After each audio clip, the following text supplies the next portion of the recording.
काही उमेदवारांना दम द्यायला सुरू केला आहे, तेही तुम्ही सगळे बाईट्स बघितले आहेत. त्यामुळे मी त्याच्यावर बोलणार नाही, परंतु त्यांच्या या हुकुमशाहीमुळेच राष्ट्रवादी सुद्धा बाहेर पडलेली दिसते आहे.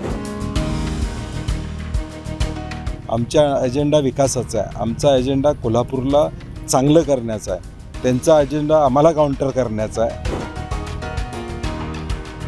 दर आठवड्याला बाकीचे नेते मंडळी येतात, मग त्यावेळी नेमका आठवड्याच्या बैठका कशासाठी होत्या?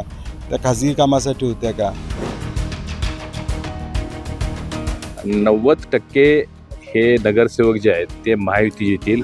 अगदी चुकून एक 2-4 काय त्यांच्या हाताला लागले तर लागले.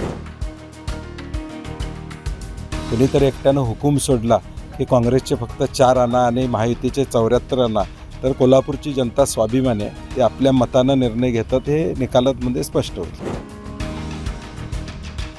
Brought to you by Palvi Agrico. आता शेतीसाठी जे काही लागणार ते घरपोच मिळणार, तेही मोबाईलच्या एका क्लिकवर. कोल्हापूर कसं तुम्ही म्हणशीला तसं या वाक्याप्रमाणे आज आमदार सतेज पाटील हे मागील 2-3 दिवस झाले वेगवेगळ्या भागामध्ये फिरतात. आज रंकाळा पद या परिसरामध्ये फिरलेले आहेत आणि त्यांनी बरेच लोकांची जाणून घेतलेली नेमकी समस्या काय आहे आपण त्यांच्यासंग जाणून घ्या.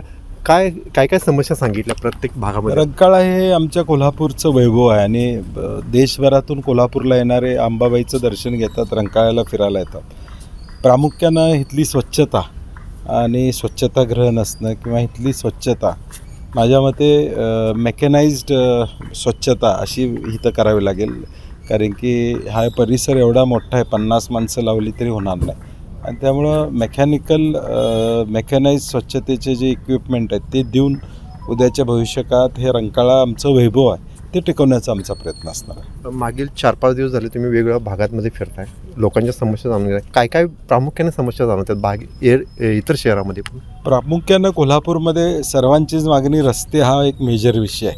100 कोटी आलेले नेमकं कुठे गेले असा प्रश्न लोकांना पडतो आणि त्यामुळं रस्ते क्वालिटीचे झाले पाहिजेत, खड्डेमुक्त कोल्हापूर पाहिजे, धुळामुक्त कोल्हापूर पाहिजे, ही लोकांची साधारणपणे भावना आहे. कोल्हापूर कसं तुम्ही म्हणशील तसं या टॅगलाईनला कुठेतरी उत्तर देण्याचं काम देखील विरोधकांच्याकडनं झालेलं आहे 2 दिवसांपूर्वी आणि त्यातूनच त्यांनी पण घोषवारा केलेला आहे की कोल्हापूर ज्यांनी पूर्वी सांभाळलेलं होतं त्यांचं आता परत ते मतदाराकडे कसे जातात किंवा काय, आणि त्यातूनच त्यांनी दुसरा प्रश्न उपस्थित केला आहे की आत्ता सध्या जनार्दन हा महायुतीकडे आहे असं त्यांनी मला वाटतं गेल्या 5 वर्षात प्रशासकाच्या माध्यमातून कारभार इथं चालू आहे, बॉडी कुठलीही नाही आहे. आणि गेल्या 3 वर्षात बघितलं तर महायुतीचे पालकमंत्री असतील, महायुतीचे आमदार असतील, वर्षभरामध्ये सत्ता त्यांची आलेली आहे. डायरेक्ट प्रशासक हा मुख्यमंत्र्यांच्या अखत्यारीत आहे आणि म्हणून कारभाराची जबाबदारी महायुतीची आहे. कारण की निवडणुका न झाल्यामुळं दुसऱ्यावर बोट दाखवण्यापेक्षा तुम्ही बैठका घेतल्या, तुम्ही महापालिकेमध्ये दर आठवड्याला पालकमंत्री येतात, दर आठवड्याला बाकीचे नेते मंडळी येतात, मग त्यावेळी नेमका आठवड्याच्या बैठका कशासाठी होत्या?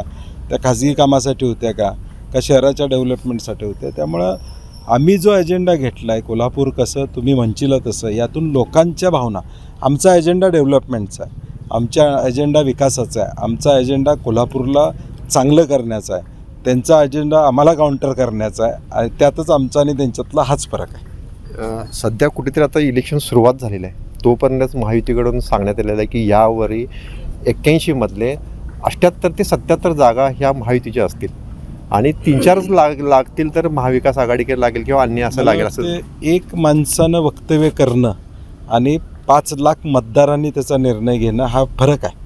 5 लाख मतदार या कोल्हापूरमध्ये जे काय कोल्हापूरची लोकसंख्या आहे त्यांचे मतदार हा निर्णय त्या ठिकाणी घेणार आहेत. कुणाचे 3-4 ठेवायचे, कुणाचे 75 आणायचे. एकटा माणूस सांगून हे कोल्हापूर ऐकत नाही. कुणीतरी एकट्यानं हुकूम सोडला की काँग्रेसचे फक्त 4 आणा आणि महायुतीचे 74 आणा, तर कोल्हापूरची जनता स्वाभिमानी आहे, ते आपल्या मतानं निर्णय घेतात, हे निकालांमध्ये स्पष्ट होईल. साधारण किती 81 मधले किती बहुमत आम्हाला मिळणार? मी पोकळ घोषणा करणार नाही, परंतु स्पष्ट बहुमत आम्हाला मिळणार. स्पष्ट बहुमत मिळणार. महायुती आणि महाविकास आघाडीमधले जे नेते यांनी जे कलगीतुरा चालू केलेला आहे की आपल्याला जागा किती मिळणार, त्याचबरोबर आमदार सतेज पाटील हे देखील प्रत्येक भागामध्ये जाऊन आपला विचार मांडून लोकांच्यापर्यंत आपला जो प्रचार आहे तो सकाळच्या सत्रामध्ये करताना आपल्याला पाहायला मिळते. दीपक सूर्यवंशी, कोल्हापूर, मुंबई तक.